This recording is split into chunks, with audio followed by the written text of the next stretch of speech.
ಮೇಲೆ ಕೊಂಡೋಗಿ ಕೈಯನ್ನು ಸೇರಿಸಿ, ಅಲ್ಲಿ ಅಂಗೈಗಳನ್ನು ಸೇರಿಸಿ ಆದಷ್ಟು ಮೇಲಕ್ಕೆ ಹೇಳ್ಕೊಳ್ಳಿ. ನಾವು ಬಾಡಿ ಸೈಡ್ ಟಚ್ ಆಗಬೇಕು, ಆ ತರ ಹೇಳ್ಕೊಳ್ಳಿ.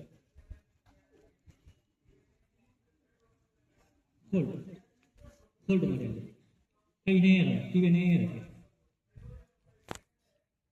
ನಿಧಾನವಾಗಿ ಡೌನ್ ಮಾಡಿ, ಅಂಗೈ ಕೆಳಗೆ ಮಾಡಿ ನೇರ ಸಮಸ್ಥಿತಿಗೆ ಹೋಗಿ ರಿಲ್ಯಾಕ್ಸ್ ಆಗಿ. ಇದು ತಾಡಾಸನ. ನೆಕ್ಸ್ಟ್ ಒಂದು ವೃಕ್ಷಾಸನ ಮಾಡುವ.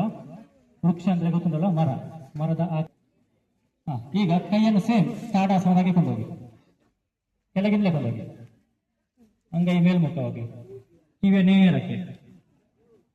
ಇದು ಏಕಾಗ್ರತೆಗೆ ಬಹಳ ಉತ್ತಮವಾದ ಆಸನ.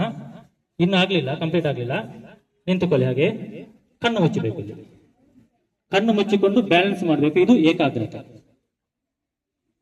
ಟ್ರೈ ಮಾಡಿ. ಕಣ್ಣು ಕಂಪ್ಲೀಟ್ ಮುಚ್ಚಬೇಕು.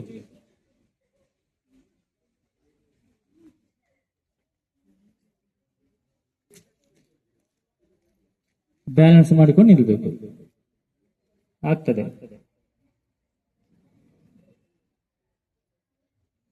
ಕಣ್ಣು ಮುಚ್ಚಬೇಕು.